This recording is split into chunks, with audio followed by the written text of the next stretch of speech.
Capítulo 10. Teorías sobre el capital fijo y el capital circulante. Los fisiócratas y Adam Smith. La distinción entre el capital fijo y el capital circulante aparece expresada en Quesnay como la distinción entre avances primitivos y avances anuales. Este autor establece acertadamente dicha distinción como una distinción que afecta al capital productivo, incorporado al proceso directo de producción. Y como, para Quesnay, el único capital realmente productivo es el invertido en la agricultura, es decir, el capital del arrendatario, entiende que esta distinción solo le es aplicable a él. De aquí se desprende además el tiempo anual de rotación de una parte del capital y el plazo mayor, decenal, de la otra. Es cierto que los fisiócratas, en el curso de su evolución, hacen extensivas estas distinciones a otras clases de capital, al capital industrial, en términos generales. Y la distinción entre desembolsos anuales y desembolsos efectuados en plazos mayores es tan importante para la sociedad, que muchos economistas vuelven a estos conceptos, incluso después de Adam Smith. La distinción entre estas dos clases de desembolsos solo surge una vez que el capital desembolsado se convierte en los diversos elementos que forman el capital productivo. Es una distinción que afecta única y exclusivamente a esta clase de capital. Por eso a Quesnay no se le ocurre incluir el dinero ni entre los desembolsos primitivos ni entre los anuales. Como desembolsos que son de la producción, es decir, como capital productivo, ambos se enfrentan tanto con el dinero como con las mercancías que se hallan en el mercado. Además, Quesnay reduce acertadamente la distinción entre estos elementos del capital productivo al distinto modo como entran a formar parte del valor del producto terminado y, por tanto, al distinto modo como su valor circula con el valor del producto, lo que significa también el distinto modo como se repone o reproduce, ya que el valor de uno de estos elementos se repone íntegramente en un solo año, mientras que el del otro se va reponiendo gradualmente en períodos de tiempo más largos. El único progreso que representa a Smith consiste en la generalización de las categorías. Este economista hace extensivo a todas las formas del capital productivo lo que los fisiócratas referían a una forma específica del capital, al capital del arrendatario. Es natural, pues, que la distinción entre la rotación anual y la rotación en varios años procedente de la agricultura, ceda el puesto a la distinción general entre rotaciones de distintos períodos, de tal modo que una rotación del capital fijo abarque siempre más que una rotación del capital circulante, cualquiera que sea la duración en el tiempo de estas rotaciones del capital circulante, anual o de más o menos de un año.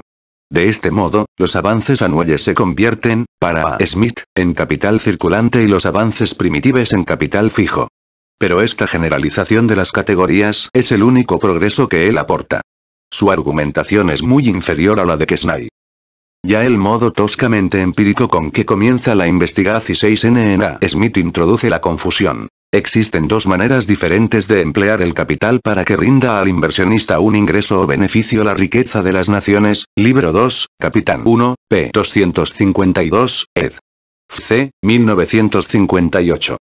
Los modos como puede invertirse el valor para que funcione como capital, para que deje a su poseedor una plusvalía, son tan diversos, tan múltiples, como las esferas de inversión del capital. Equivalen a indagar las distintas ramas de producción en que el capital puede invertirse. El problema, así formulado, va más allá. Entraña el problema de cómo el valor, aunque no se invierta como capital productivo, puede funcionar como capital para su propietario.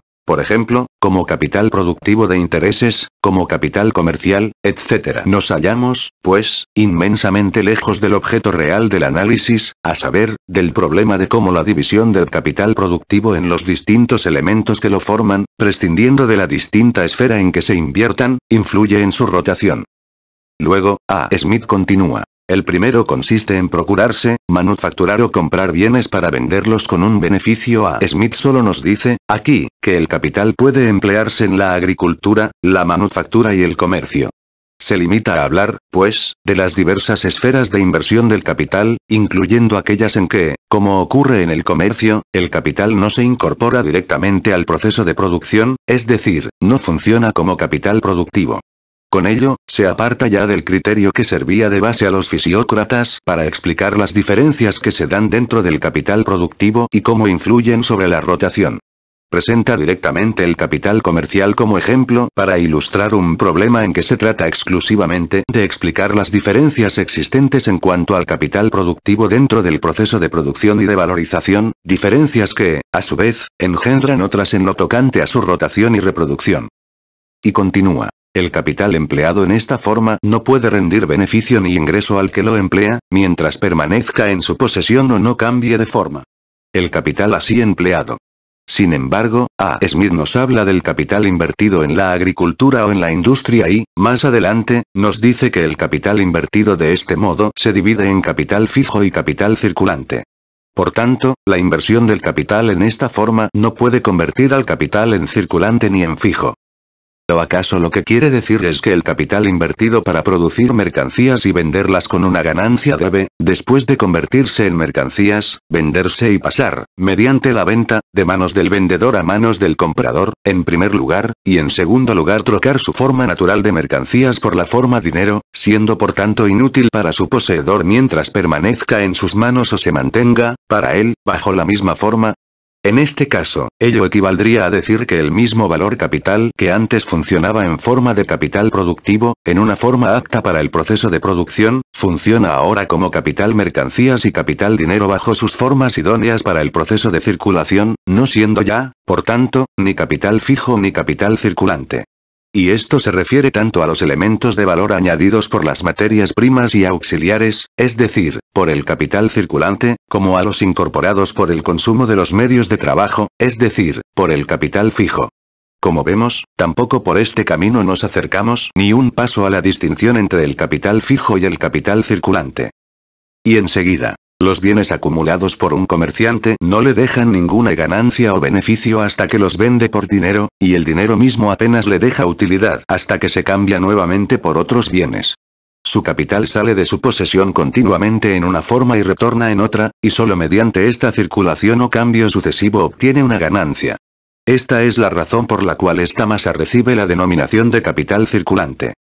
Lo que A. Smith define aquí como capital circulante es lo que yo llamaría capital de circulación, o sea, el capital bajo la forma adecuada al proceso de circulación, al cambio de forma por medio del intercambio, cambio de materia y cambio de manos, es decir, capital mercancías y capital dinero, en contraste con su forma adecuada al proceso de producción, que es la del capital productivo. No se trata de distintas clases en que el capitalista industrial divida su capital, sino de diversas formas que el mismo valor capital desembolsado reviste y abandona sucesivamente y sin cesar, en su currículum vitae. A. Smith, y esto representa un considerable retroceso con respecto a los fisiócratas, confunde esto con las diferencias de forma que surgen dentro de la circulación del valor capital en el ciclo de sus formas sucesivas, mientras el valor capital reviste la forma del capital productivo, diferencias que responden, además, al distinto modo como los diversos elementos del capital productivo se comportan en el proceso de valorización y transfieren su valor al producto. Más adelante, veremos cuáles son las consecuencias en que se traduce esta confusión fundamental entre el capital productivo y el capital que se halla en circulación, capital mercancías y capital dinero, de una parte, y de otra el capital fijo y el capital circulante.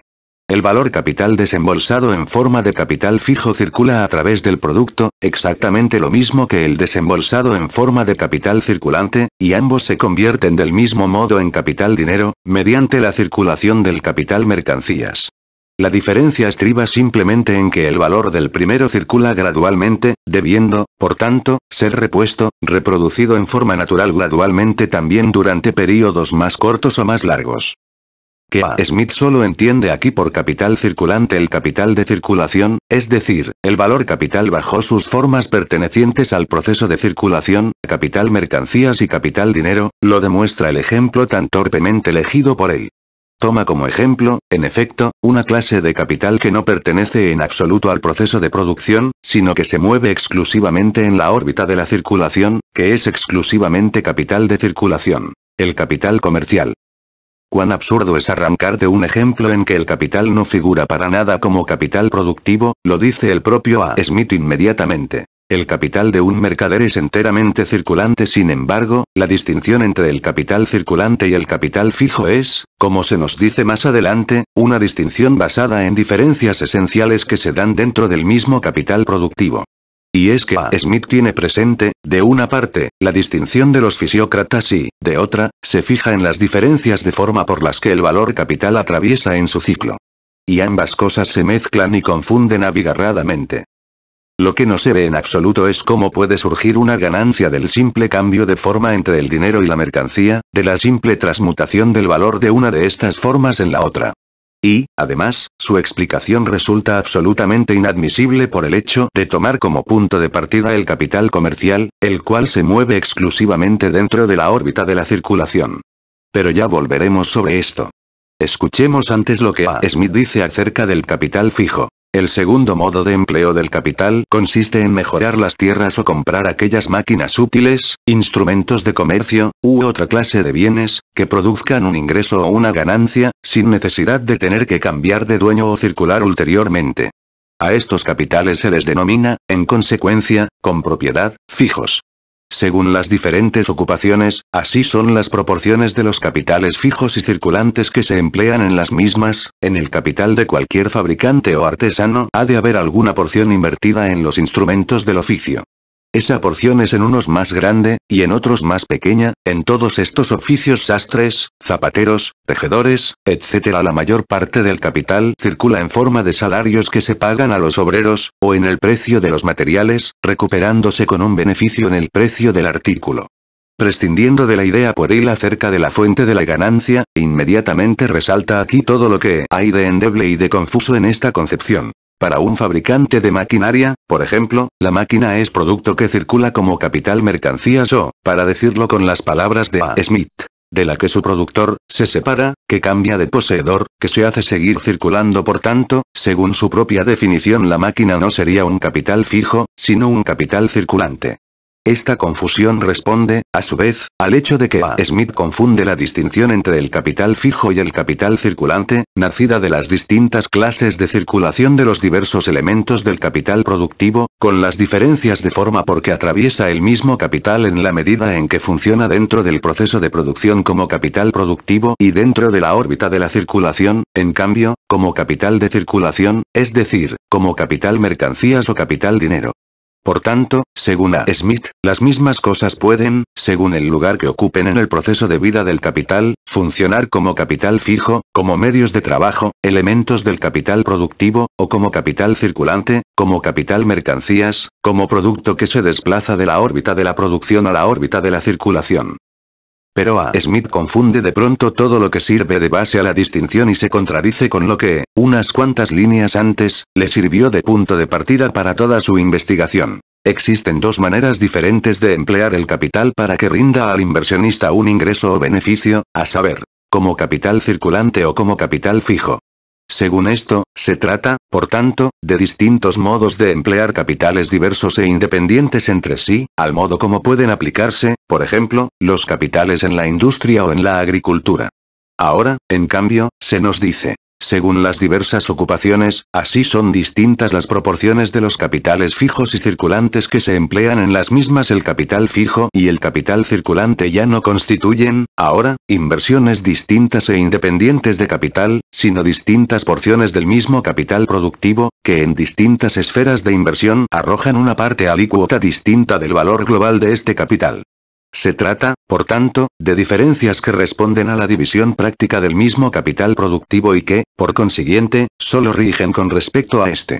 Pero esto se halla en contradicción, a su vez, con el hecho de que el capital comercial se contraponga, como capital puramente circulante, al capital fijo, pues A. Smith nos dice. El capital de un mercader es enteramente circulante, es, en efecto, un capital que solo funciona dentro de la órbita de la circulación y, como tal, lo opuesto al capital productivo, al capital incorporado al proceso de producción, razón por la cual no puede enfrentarse como parte circulante del capital productivo a la parte fija de este mismo capital.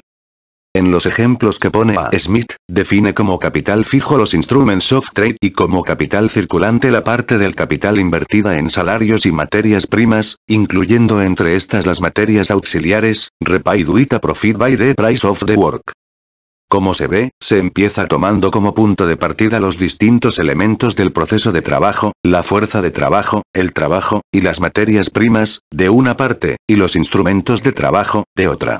Pero estos elementos forman parte del capital porque se invierte en ellos una suma de valor llamada a funcionar como capital. En este sentido, son los elementos materiales, las modalidades de existencia del capital productivo, es decir, del capital que funciona en el proceso de producción. Ahora bien, ¿por qué a una parte de ellos se da el nombre de capital fijo? Porque ha de haber alguna porción del capital invertida en los instrumentos del oficio. Pero la otra parte se fija también en salarios y materias primas. Sin embargo, las máquinas e instrumentos de trabajo, u otra clase de bienes, producen un ingreso o una ganancia, sin necesidad de tener que cambiar de dueño changing masters o circular ulteriormente. A estos capitales se les denomina, en consecuencia, con toda propiedad, capitales fijos. Tomemos como ejemplo la minería. En ella no se emplea para nada materia prima, puesto que el objeto de trabajo, el cobre por ejemplo, es un producto natural que se apropia precisamente mediante el trabajo. El cobre que se trata de apropiar, el producto del proceso de trabajo, que más tarde circula como mercancía o como capital mercancías, no constituye un elemento del capital productivo. No se invierte en él ninguna parte del valor de este. Por su parte, los demás elementos del proceso de producción, la fuerza de trabajo y las materias auxiliares, lo mismo que el carbón, el agua, etc., no entran tampoco a formar parte material del producto.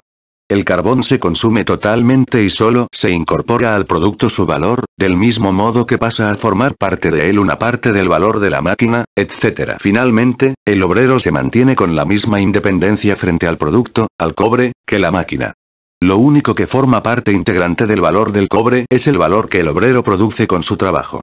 Por tanto, en este ejemplo ni un solo elemento del capital productivo cambia de mano, de máster. Ninguno de ellos sigue circulando, pues ninguno de ellos entra a formar materialmente parte del producto. ¿Dónde queda, pues, aquí el capital circulante? Según la propia definición de A. Smith, todo el capital empleado en una mina de cobre sería capital fijo. Ahora, fijémonos en otra industria donde se empleen materias primas que formen la sustancia del producto, y además materiales auxiliares, que entren a formar parte del producto, y no solo en cuanto a su valor, como ocurre por ejemplo con el carbón empleado como combustible. Al cambiar de mano el producto, el hilado por ejemplo, cambia también la materia prima, el algodón, de que está formado, y pasa del proceso de producción al proceso de consumo. Pero, mientras el algodón funciona como elemento del capital productivo, su propietario no lo vende, sino que lo elabora, lo emplea para producir hilado. No sale de sus manos. O, para emplear la expresión burdamente falsa y vulgar de A. Smith, no obtiene una ganancia by parting it, by its changing masters, or by circulating it. No pone en circulación sus materiales, como tampoco pone sus máquinas. Están vinculados al proceso de producción, ni más ni menos que las máquinas de hilar y los edificios fabriles. Además, una parte del capital productivo tiene que fijarse constantemente en forma de carbón, algodón, etc., lo mismo que en forma de medios de trabajo.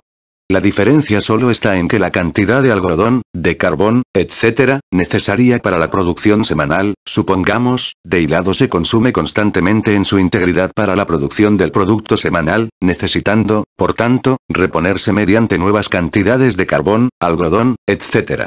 Es decir, en que estos elementos del capital productivo, a pesar de permanecer idénticos en cuanto a la clase, se hallan formados constantemente por nuevos ejemplares de la misma clase, y, en cambio, la misma máquina individual de hilar, el mismo edificio fabril individual continúa cooperando en toda una serie de producciones semanales sin necesidad de ser repuestos por otros ejemplares del mismo tipo. Como elementos del capital productivo, todas las partes integrantes de este se hallan vinculadas constantemente al proceso de producción, el cual no puede desarrollarse sin ellas. Y todos los elementos del capital productivo, los fijos y los circulantes, se enfrentan por igual, como capital productivo, los fijos y los circulantes, se enfrentan por igual, como capital productivo, al capital de circulación, es decir, al capital mercancías y al capital, dinero. Lo mismo acontece con la fuerza de trabajo.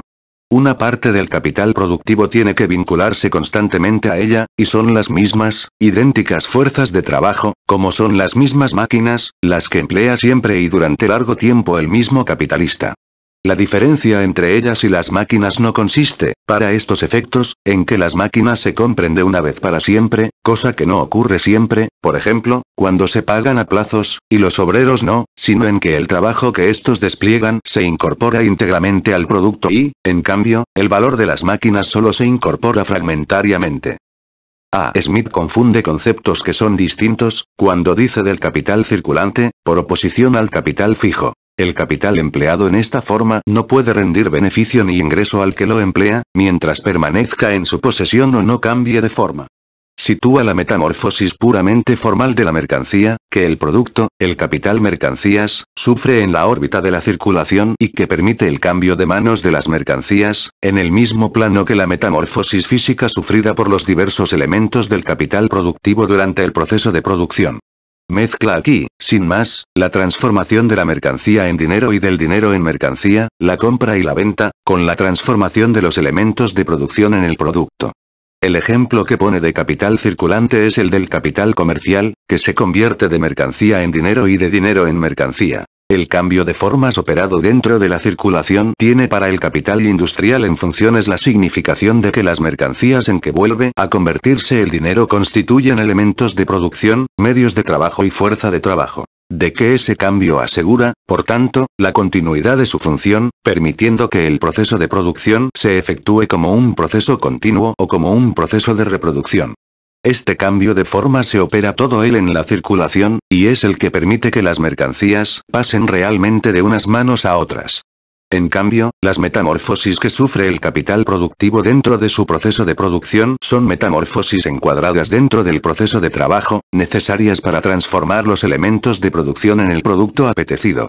A. Smith se atiene al hecho de que una parte de los medios de producción, los verdaderos medios de trabajo, actúa en el proceso de trabajo, lo que él expresa falsamente diciendo, yield a profit of the year master, sin cambiar de forma natural, desgastándose solo gradualmente, mientras que otra parte, la formada por los materiales, se modifica y cumple precisamente la función que le corresponde como medio de producción, al modificarse. Pero este distinto comportamiento de los elementos del capital productivo en el proceso de trabajo es solo el punto de partida de la distinción entre el capital fijo y el capital no fijo y no la misma distinción, como lo demuestra el simple hecho de que se dé igualmente en todos los regímenes de producción, tanto en los capitalistas como en los no capitalistas. Y a este distinto comportamiento material corresponde la transferencia de valor al producto, a lo que a su vez corresponde la reposición del valor mediante la venta de aquel. Y esto y solo esto es lo que engendra aquella diferencia. Por tanto, el capital no es fijo porque se fije en los medios de trabajo, sino porque una parte de su valor invertido en medios de trabajo permanece fijado en estos, mientras que otra parte circula como parte integrante del valor del producto. Pero si se pretende obtener una utilidad futura, ha de emplearse el capital permaneciendo en poder de quien lo emplea o haciéndolo pasar por otras manos. En el primero de estos casos, es un capital fijo. En el segundo, circulante p. 257. Ante todo, le llama a uno la atención, en este pasaje, la idea toscamente empírica de la ganancia, que corresponde a la concepción usual del capitalista y que se halla en completa contradicción con la idea esotérica y más clara de A. Smith. El precio del producto repone el precio tanto de los materiales como de la fuerza de trabajo, pero también la parte de valor que los instrumentos de trabajo transfieren al producto por el desgaste. Pero no es de aquí, en modo alguno, de donde sale la ganancia. El hecho de que el valor desembolsado para la producción de una mercancía se reponga de una vez o gradualmente mediante la venta del producto, solo puede afectar al modo y al tiempo de la reposición, pero en manera alguna convertir lo que es común a ambos, la reposición del valor, en creación de plusvalía. Es la idea vulgar de que la plusvalía, porque solo se realice mediante la venta del producto, mediante su circulación, nace de la circulación, de la venta. En realidad, el distinto modo de producirse la ganancia solo es aquí una frase falsa a que se recurre para decir que los distintos elementos del capital productivo actúan de distinto modo, funcionan de un modo diferente como elementos productivos dentro del proceso de trabajo. La distinción no se hace descansar, en último término, en el proceso de trabajo o en el proceso de valorización, en la función del mismo capital productivo, sino que se refiere solamente a cada capitalista de un modo subjetivo, teniendo en cuenta la distinta utilidad que le presta cada una de las partes de su capital. Quesnay, en cambio, derivaba las diferencias del mismo proceso de reproducción y de sus necesidades. Para que este proceso sea continuo, es necesario que del valor del producto anual se reponga íntegramente, todos los años, el valor de los desembolsos anuales, mientras que el valor del capital de inversión solo necesita reponerse gradualmente, de tal modo que se reproduce, mediante nuevos ejemplares de la misma clase, a lo largo de una serie de años, de 10 por ejemplo. Como vemos, A. Smith queda, en este punto, muy por debajo de Kesnay. A Adam Smith no le queda, pues, más camino para definir el capital fijo que considerarlo como los medios de trabajo que no cambian de forma en el proceso de producción y siguen funcionando en esta hasta su desgaste total, frente a los productos que contribuyen a crear. Se olvida que todos los elementos del capital productivo se enfrentan en su forma natural, como medios de trabajo, materiales y fuerza de trabajo, al producto elaborado y al que circula como mercancía, y que la diferencia entre la parte formada por los materiales y la fuerza de trabajo y la formada por los medios de trabajo solo consiste, en lo que a la fuerza de trabajo se refiere, en que ésta se compra de nuevo constantemente, y no por todo el tiempo de su duración, como los medios de trabajo. Y en lo que se refiere a los materiales, en que no son los mismos, idénticos, los que funcionan en el proceso de trabajo, sitio ejemplares constantemente nuevos de la misma clase. Y al mismo tiempo, se provoca con esto la falsa apariencia de que el valor del capital fijo no circula tan bien, a pesar de que A. Smith había expuesto antes, naturalmente, el desgaste del capital fijo como parte del precio del producto. Con respecto al capital circulante como lo opuesto al capital fijo, no se hace resaltar que esta contraposición solo tiene sentido considerando al capital circulante como la parte del capital productivo que es necesario reponer íntegramente a base del valor del producto y que, por tanto, tiene que compartir por entero las metamorfosis de este, cosa que no ocurre tratándose del capital fijo. Lejos de ello, se le mezcla y confunde con las formas que el capital reviste al pasar de la órbita de la producción a la de la circulación, como capital, mercancías y capital dinero. Pero ambas formas, la del capital mercancías y la del capital dinero, son exponentes del valor, tanto de la parte fija como de la parte circulante del capital productivo. Ambas son capital de circulación, por oposición al capital productivo, pero no capital circulante por oposición al capital fijo. Por último, la tergiversación en que se incurre al presentar la ganancia como fruto del capital fijo, cuando permanece en el proceso de producción, y del capital circulante, cuando sale de él y circula, se oculta detrás de la identidad de forma que presentan en la rotación el capital variable y la parte circulante del capital constante, la sustancial diferencia que media entre ellos en el proceso de valorización y de formación de la plusvalía, con lo cual se oscurece todavía más todo el misterio de la producción capitalista. El nombre común de capital circulante borra esta diferencia esencial. Los economistas posteriores, acentuando todavía más la confusión, subrayan como lo único esencial y característico, no la distinción entre el capital constante y el variable, sino la distinción entre el capital fijo y el capital circulante. Después de presentar el capital fijo y el capital circulante como dos clases distintas de capital, cada una de las cuales arroja una ganancia, A. Smith dice: ningún capital fijo puede producir renta sin el concurso de otro capital circulante, las máquinas y los instrumentos más útiles no podrían dar rendimiento ninguno sin la ayuda del capital circulante que suministra los materiales que aquellos manufacturan, y el sustento de los operarios que los manejan. P. 256. Aquí se ve ahora lo que quieren significar las expresiones empleadas más arriba. Yield a revenue, mae a profit, etc., a saber, que ambas partes del capital contribuyen a crear el producto.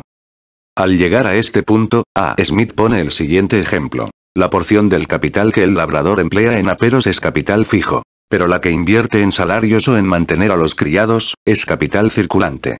Como vemos, aquí la diferencia entre el capital fijo y el circulante solo se refiere, como debe ser, a la distinta circulación, a la rotación de las distintas partes integrantes del capital productivo. Obtiene un beneficio del uno, conservándolo en su poder, y del otro, cuando se separa del mismo.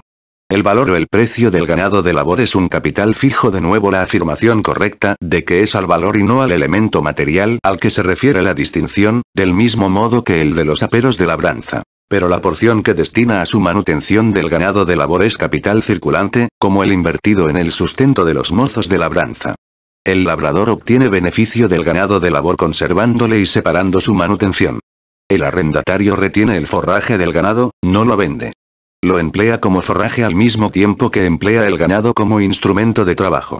La diferencia consiste simplemente en que el forraje empleado para sustentar al ganado de labor se consume en su totalidad, teniendo que reponerse constantemente mediante nuevo forraje sacado de la producción agrícola o de su venta, mientras que el ganado solo se repone a medida que cada bestia vaya quedándose, por turno, inutilizada para trabajar. Pero el precio y el sostenimiento del ganado que se compra para engordarlo, con el propósito de revenderlo, y no dedicarlo a la labranza, es capital circulante. La ganancia del labrador se obtiene, en este caso, cuando el animal es vendido. Todo productor de mercancías, incluyendo el capitalista, vende su producto, el resultado de su proceso de producción, pero ello no convierte a este producto en parte fija ni circulante de su capital productivo. Lo que ocurre es que el producto existe, ahora, bajo una forma en que es expulsado del proceso de producción y tiene que funcionar como capital mercancías. El ganado de ceba funciona en el proceso de producción como materia prima y no como instrumento, que es lo que ocurre con el ganado de labor. Se incorpora, por tanto, al producto como sustancia de este y todo su valor pasa a formar parte de él, lo mismo que el de las materias auxiliares, su forraje. Por eso es parte circulante del capital productivo, no porque el producto vendido, el ganado de ceba, presente aquí la misma forma natural que la materia prima, el ganado todavía no cebado, esto no pasa de ser una coincidencia fortuita. Pero, al mismo tiempo, A. Smith habría debido comprender también, por este ejemplo, que no es la forma material del elemento de producción lo que da al valor contenido en él el carácter de fijo o circulante, sino la función que desempeña dentro del proceso de producción. El valor de las semillas hay que considerarlo, en realidad, como si fuera capital fijo, pues aunque va y viene del campo al granero, no cambia de dueño y never changes master sí, por eso, no se puede decir justamente que circule. La ganancia del labrador no consiste en vender la semilla, sino en acrecentarla. Aquí, salta a la vista toda la vacuidad de la distinción sostenida por A. Smith. Según él, la siembra es capital fijo si no media un change of masters, es decir, si la siembra se repone directamente a base del producto anual, si se deduce de él. Es, por tanto, capital circulante si el producto en su totalidad se vende y una parte de su valor se emplea para comprar simiente ajena. En el primer caso no se produce change of masters, en el segundo sí. Otra vez vuelve a confundir a Smith el capital circulante con el capital mercancías. El producto es el exponente material del capital, mercancías. Pero, naturalmente, solo aquella parte del producto que entra realmente en circulación y no vuelve a incorporarse directamente al proceso de producción del que brota como producto. Tanto da que la simiente se deduzca directamente como parte del producto o que el producto en su totalidad se venda y una parte de su valor se destine a comprar simiente ajena. En ambos casos se opera una simple reposición, por medio de la cual no se obtiene ninguna ganancia. En un caso, la mercancía entra en circulación como mercancía con el resto del producto. En el otro, solo figura en la contabilidad como parte integrante del valor del capital desembolsado. Pero, en ambos casos es parte circulante del capital productivo. Es consumida en su totalidad para crear el producto y tiene que reponerse íntegramente a base de este, para que sea posible la reproducción. Materias primas y materias auxiliares pierden, por tanto, la forma independiente con que entran, como valores de uso, en el proceso de trabajo. No acontece así con los medios de trabajo en sentido estricto. Un instrumento, una máquina, un edificio fabril, un recipiente, etc., solo prestan servicio en el proceso de trabajo mientras conservan su forma primitiva, y mañana volverán a presentarse en el proceso de trabajo bajo la misma forma que tenían ayer. Conservan su forma independiente frente al producto lo mismo en vida, durante el proceso de trabajo, que después de muertos. Los cadáveres de las máquinas, herramientas, edificios fabriles, etc., no se confunden jamás con los productos que contribuyen a crear. Véase libro 1, Capitán 6p. 163.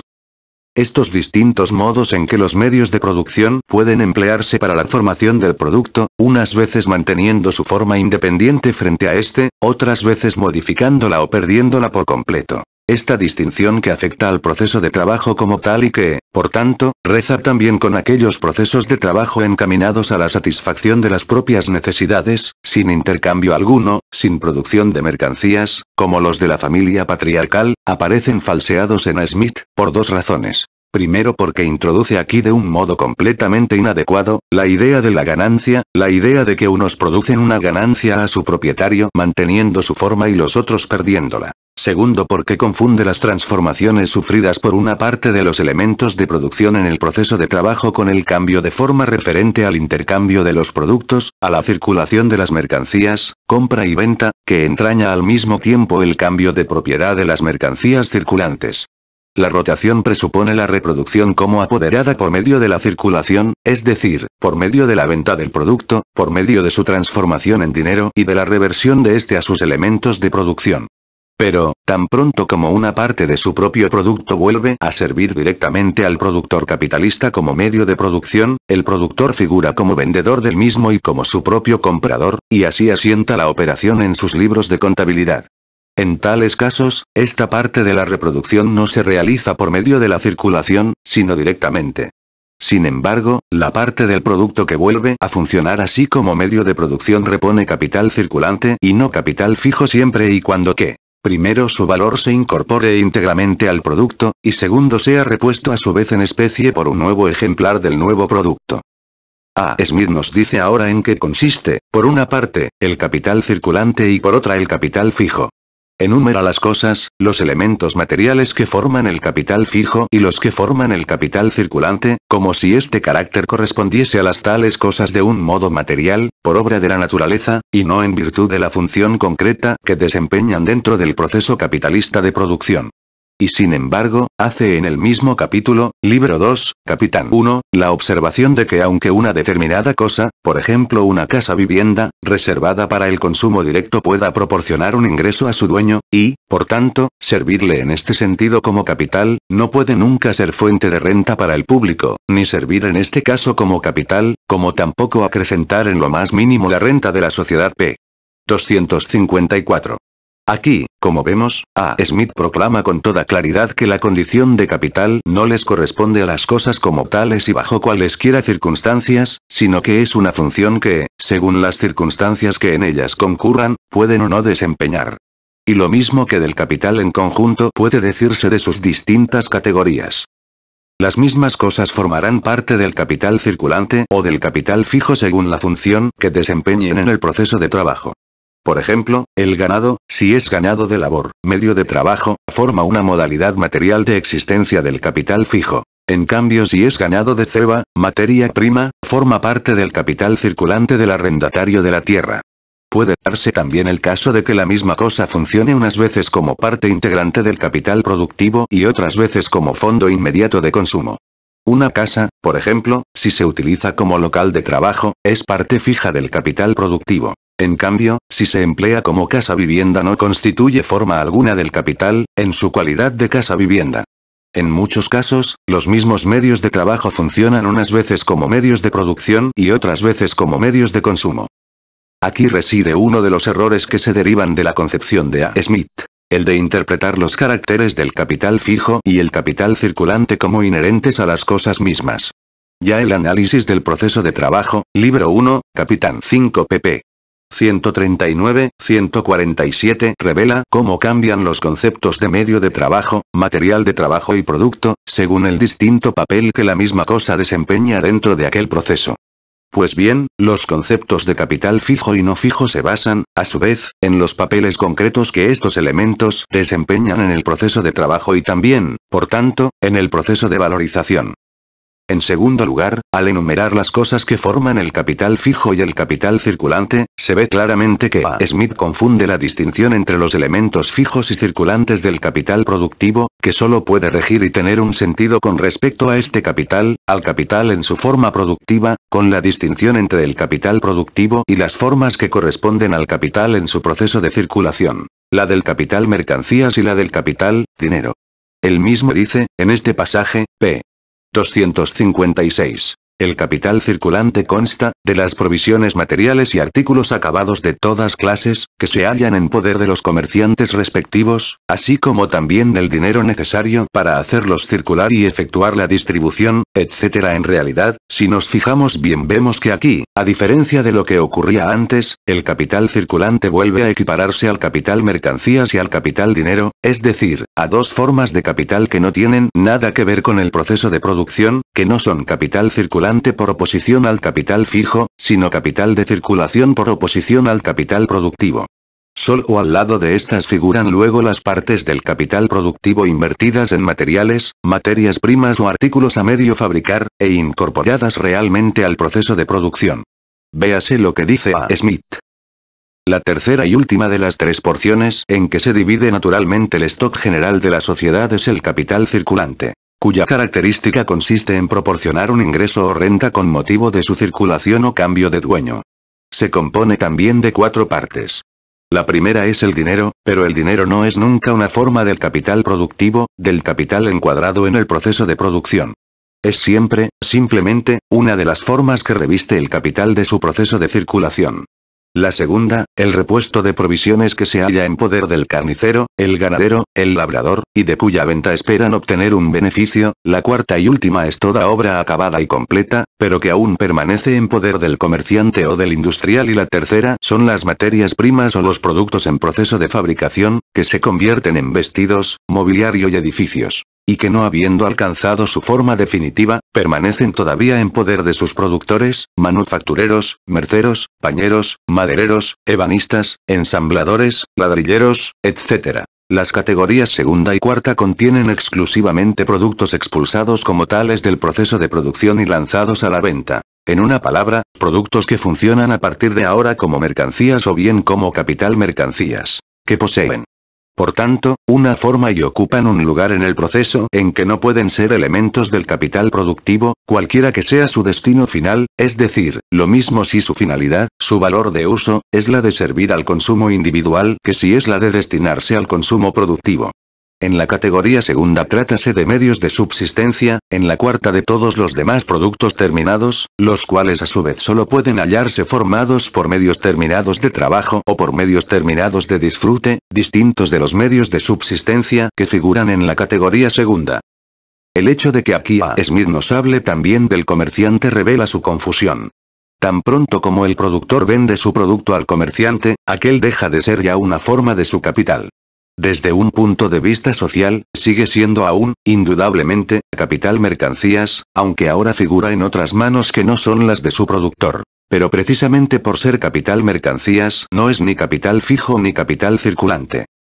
En toda producción que no se dirija exclusivamente a la satisfacción de las propias necesidades, el producto tiene que circular como mercancía, es decir, venderse, no para obtener de la venta una ganancia, sino sencillamente para que el productor pueda vivir. A esto se añade, en la producción capitalista, que con la venta de la mercancía se realiza además la plusvalía encerrada en ella. El producto sale del proceso de producción como mercancía. No es, por tanto, ni un elemento fijo ni un elemento circulante de aquel. Por lo demás, A. Smith se contradice aquí a sí mismo. Los productos terminados, cualesquiera que sean su forma material o su valor de uso, su efecto útil, son todos, aquí capital mercancías, es decir, capital bajo una forma encuadrada en el proceso de circulación. Por el hecho de revestir esta forma, no son parte integrante del eventual capital productivo de su propietario. Lo cual no impide, ni mucho menos, que una vez vendidos, en manos del comprador pasen a formar parte del capital productivo, sea del fijo o del circulante. Aquí se pone de manifiesto que las mismas cosas que en un momento determinado aparecen en el mercado como capital mercancías por oposición al capital productivo, tan pronto como se sustraen al mercado, pueden funcionar o no funcionar como elementos fijos o circulantes del capital productivo. El producto del fabricante de hilados de algodón, el hilado, es la forma mercancía de su capital, es para él capital mercancías. No puede volver a funcionar como parte integrante de su capital productivo, ni en concepto de material de trabajo ni como medio de trabajo. Pero en manos del tejedor que lo compra pasa a incorporarse a su capital productivo, como una de sus partes circulantes. Para el hilandero, en cambio, el hilado es materialización del valor de una parte de su capital, prescindiendo de la plusvalía, tanto del fijo como del circulante. Una máquina, por ejemplo, como producto del fabricante de maquinaria, es la forma mercancía de su capital, es para él capital mercancías. Y mientras permanezca bajo esta forma, no es capital circulante ni fijo. Al venderse a un fabricante que la emplee, se convierte en elemento fijo de su capital productivo. Aun cuando el producto, con arreglo a su forma útil, pueda volver a entrar parcialmente como medio de producción en el proceso de que salió, como ocurre por ejemplo con el carbón en la producción carbonífera, la parte del producto destinada precisamente a la venta no representa capital fijo ni circulante, sino simplemente capital mercancías. Por otra parte, puede ocurrir que el producto sea, por su forma útil, absolutamente inadecuado para formar parte del capital productivo ni como material de trabajo ni como elemento de trabajo, que es lo que ocurre, por ejemplo, con ciertos víveres.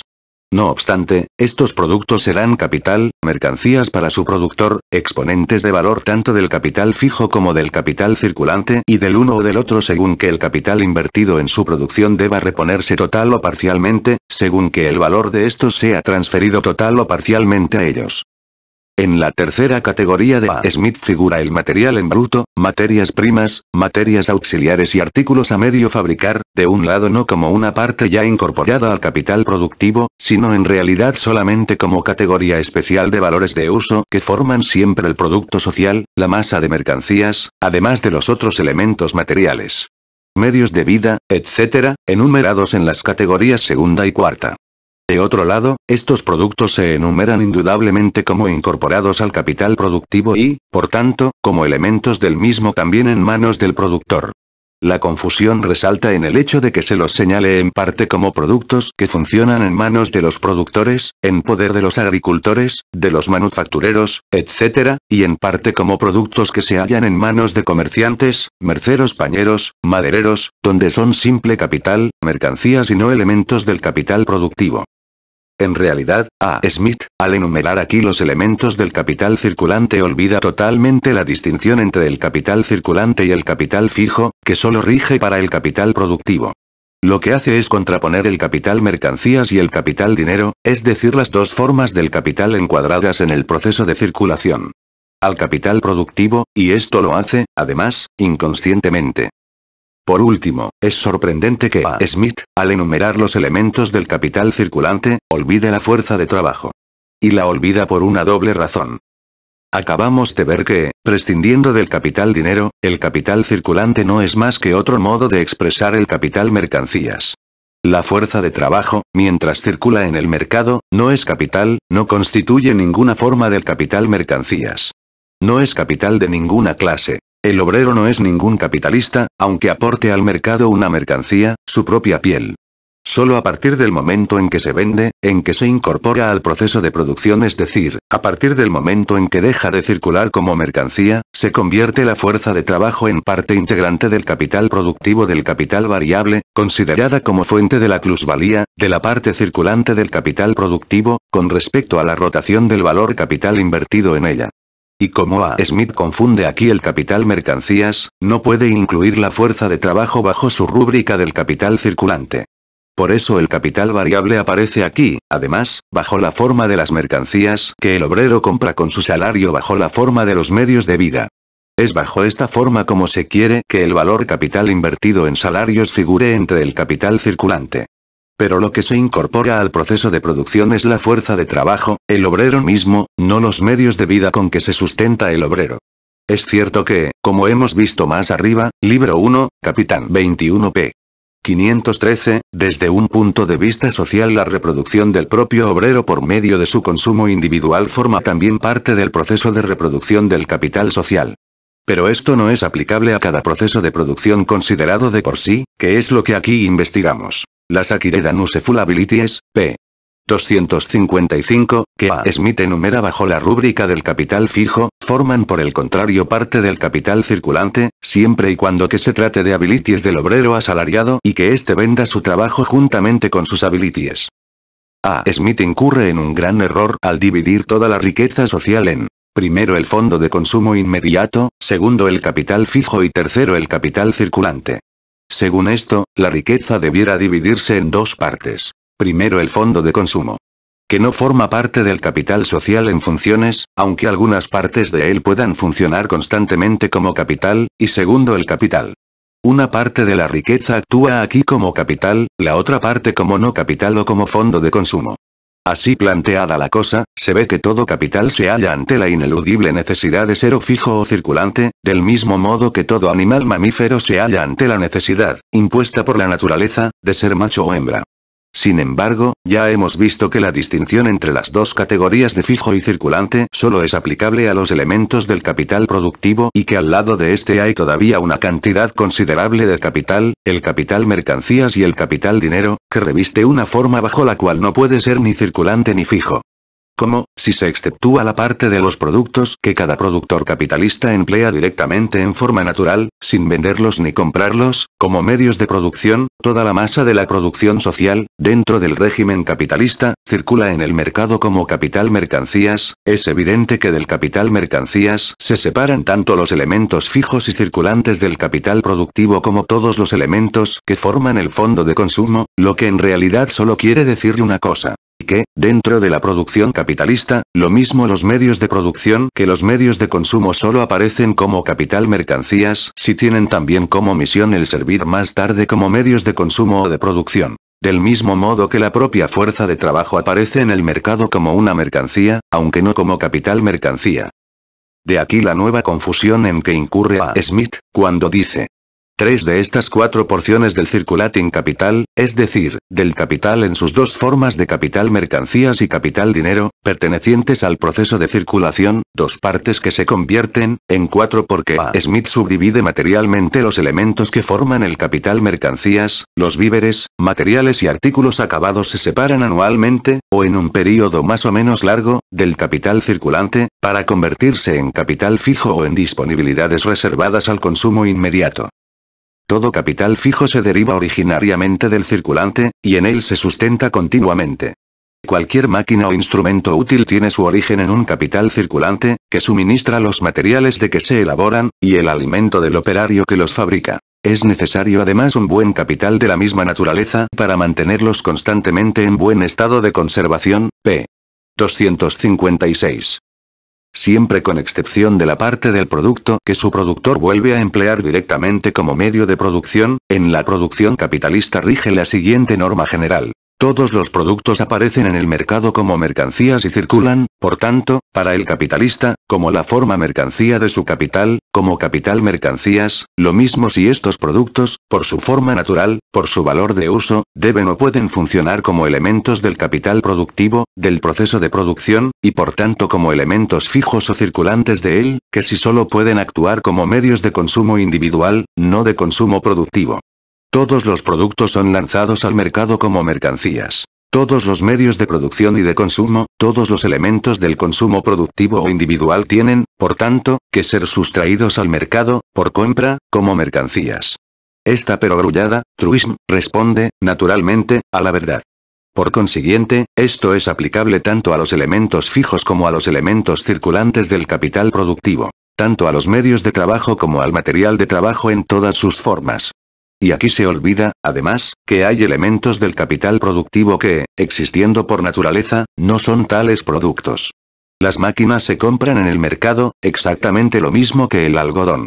Pero de aquí no se deduce, ni mucho menos, se deduce, no de aquí, sino de la confusión en que Smith incurre del capital de circulación con el capital circulante, es decir, con el capital fijo, que todo capital fijo provenga originariamente de un capital circulante.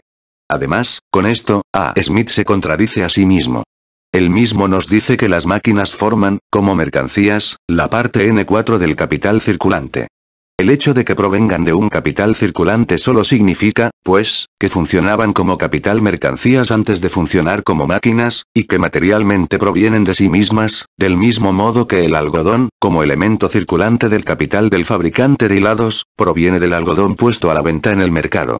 Y si A. Smith, continuando con su exposición, deriva el capital fijo del circulante por el mero hecho de que para fabricar máquinas sean necesarios el trabajo y las materias primas, le podemos objetar que para fabricar máquinas hacen falta también medios de trabajo, es decir, capital fijo, del mismo modo que hace falta también capital fijo, maquinaria, etc., para producir materias primas, puesto que el capital productivo incluye siempre medios de trabajo, aunque no obligatoriamente material de trabajo. El propio A. Smith dice, a continuación, la tierra, las minas y las pesquerías requieren para su explotación, capital fijo y circulante. Reconoce, por tanto, que para producir materias primas hace falta, no solo capital circulante, sino también capital fijo y nueva tergiversación. Su producto repone, con ganancias, no solo aquellos capitales, sino todos los demás de la sociedad. P. 257. Esto es totalmente falso. Su producto suministra las materias primas, las materias auxiliares, etc., para todas las demás ramas industriales. Pero su valor no reembolsa el valor de todos los demás capitales de la sociedad. Reembolsa solamente su propio valor capital, la plusvalía. Aquí, volvemos a encontrarnos en A. Smith con reminiscencias de los fisiócratas.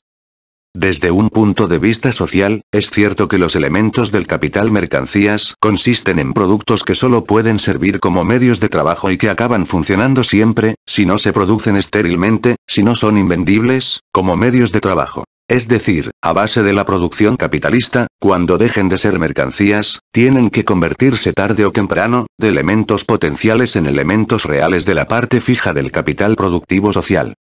En este punto, nos encontramos con una diferencia que tiene su raíz en la forma natural del producto. Una máquina de hilar, por ejemplo, carece de valor de uso si no se la emplea para hilar, es decir, si no se la utiliza como elemento de producción, es decir, desde el punto de vista capitalista, como elemento fijo de un capital productivo. Pero la máquina de hilar es un objeto móvil. Puede exportarse del país en que se produce y venderse directa o indirectamente a otro país a cambio de materias primas, del champán, etc. En el país que la produce solamente habrá funcionado, entonces, como capital, mercancías, pero no, ni aún después de su venta, como capital fijo.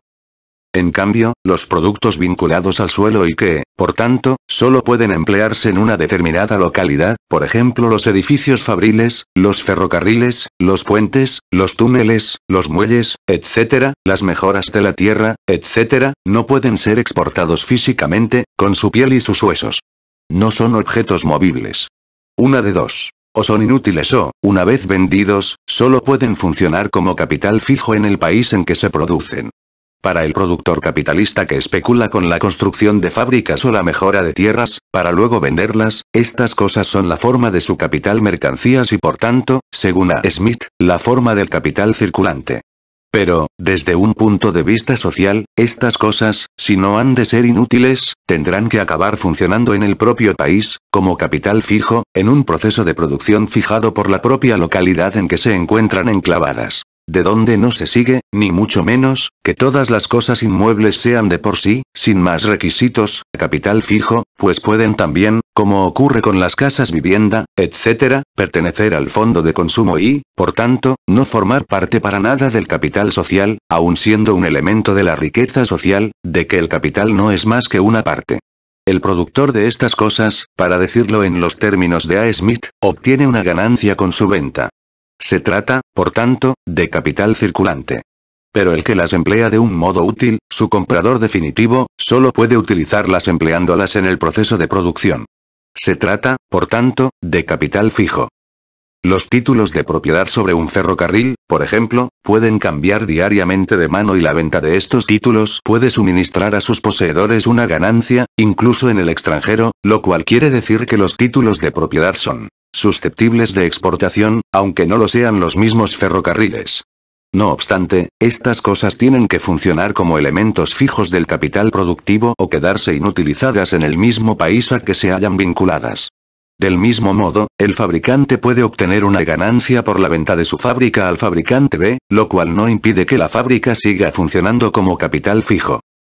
Por tanto, aunque los medios de trabajo vinculados al suelo de una localidad e inseparables de él, sin perjuicio de que puedan funcionar para su poseedor como capital, mercancías y no ser elementos de su capital fijo, el cual, para él, se haya formado por los medios de trabajo que necesita para la construcción de edificios, ferrocarriles, etc., hayan de funcionar, previsiblemente, como capital fijo dentro del mismo país, esto no quiere decir, ni mucho menos, a la inversa, que el capital fijo se halle formado necesariamente por cosas inmuebles.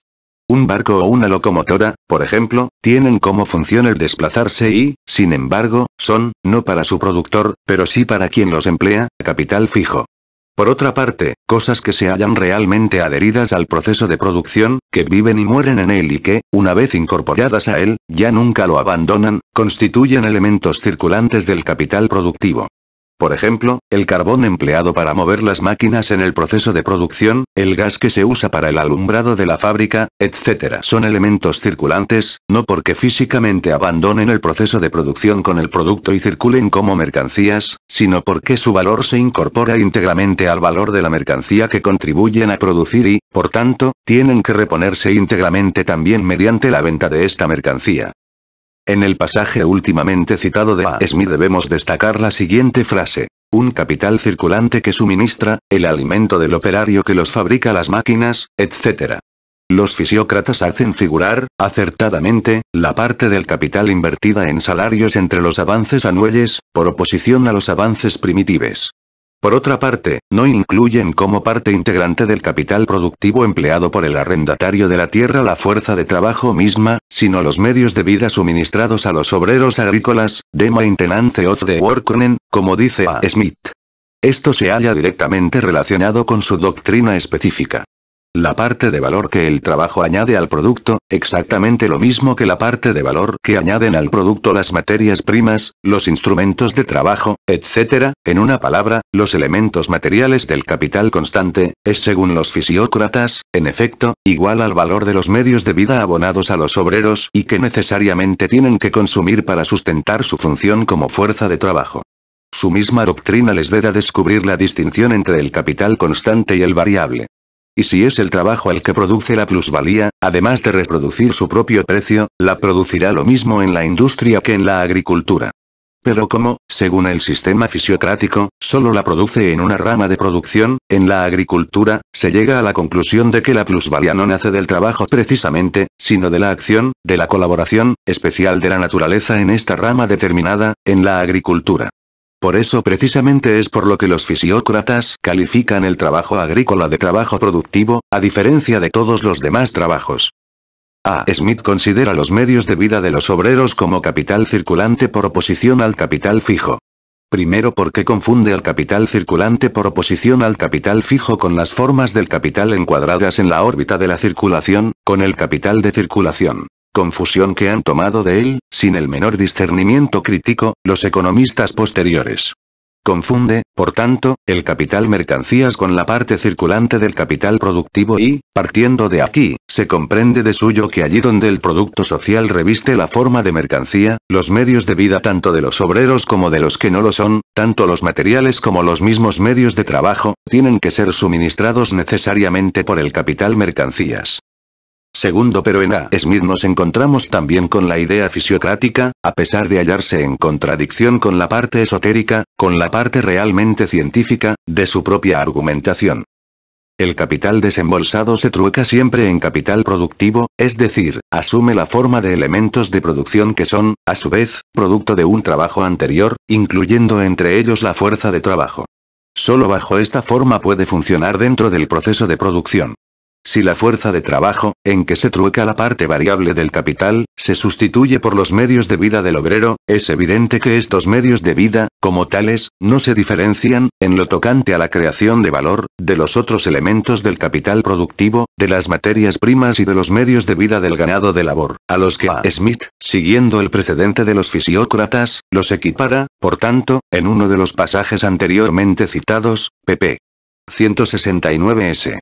Los medios de vida no pueden, por sí mismos, valorizar su valor ni añadirle plusvalía.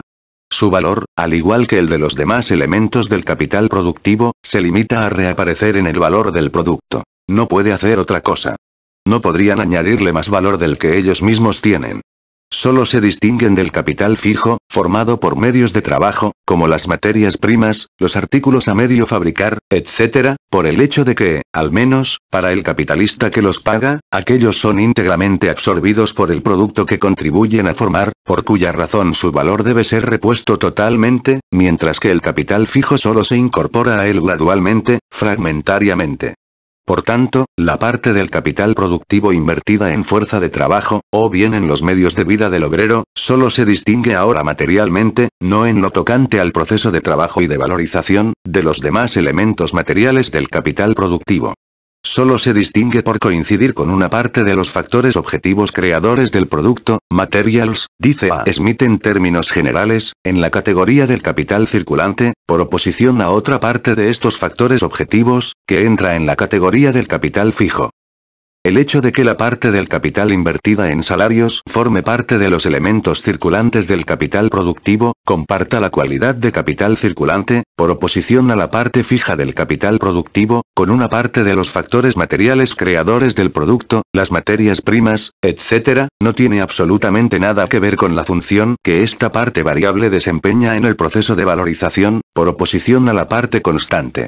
Solo guarda relación con el hecho de que esta parte del valor capital desembolsado tiene que reponerse, renovarse, y por tanto reproducirse, a base del valor del producto, por medio de la circulación. La operación de comprar y volver a comprar la fuerza de trabajo forma parte del proceso de circulación. Pero es dentro del proceso de producción donde el valor invertido en fuerza de trabajo se convierte, no para el obrero, sino para el capitalista, de una magnitud determinada, constante, en una magnitud variable, mediante lo cual el valor desembolsado se convierte también en valor capital, en valor que se valoriza. Pero, al presentar como parte circulante del capital productivo, como hace A. Smith, no el valor invertido en fuerza de trabajo, sino el invertido en los medios de vida del obrero, se cierra el paso a la comprensión de la diferencia que media entre el capital variable y el constante y, por tanto, del proceso de la producción capitalista en general. El concepto de esta parte del capital como capital variable, por oposición al capital constante, o sea, el invertido en los factores materiales de creación del producto, queda enterrado bajo el concepto de que la parte del capital invertida en fuerza de trabajo pertenece con respecto a la rotación a la parte circulante del capital productivo. Y el sepultamiento se completa, al sustituir la fuerza de trabajo por los medios de vida del obrero, como elemento del capital productivo. El que el valor de la fuerza de trabajo se desembolse en dinero o directamente en medios de vida, es indiferente. Aunque, naturalmente, esto último solo puede representar, dentro de la producción capitalista, una excepción. A. Smith, al considerar el concepto del capital circulante como lo decisivo con respecto al valor capital invertido en fuerza de trabajo, es decir, el concepto fisiocrático, sin la premisa de que parten los fisiócratas, consigue cerrar el horizonte a sus sucesores y les impide llegar a comprender lo que significa, como capital variable, la parte del capital invertida en fuerza de trabajo. No fueron los razonamientos profundos y exactos que él mismo desarrolla en otra parte de su obra los que triunfaron, sino este otro punto de vista. Algunos economistas posteriores van incluso más allá que él. No solo convierten en criterio decisivo el concepto de la parte de capital invertida en fuerza de trabajo como capital circulante, por oposición al capital fijo, sino que, dando un paso más, erigen en característica esencial del capital circulante su inversión en medios de vida para los obreros. Con esto se engarza, de un modo muy natural, la teoría del fondo de trabajo. Formado por los medios de vida necesarios, como una magnitud dada, que de una parte traza los límites físicos de la participación de los obreros en el producto social y que de otra parte debe invertirse íntegramente en la compra de fuerza de trabajo.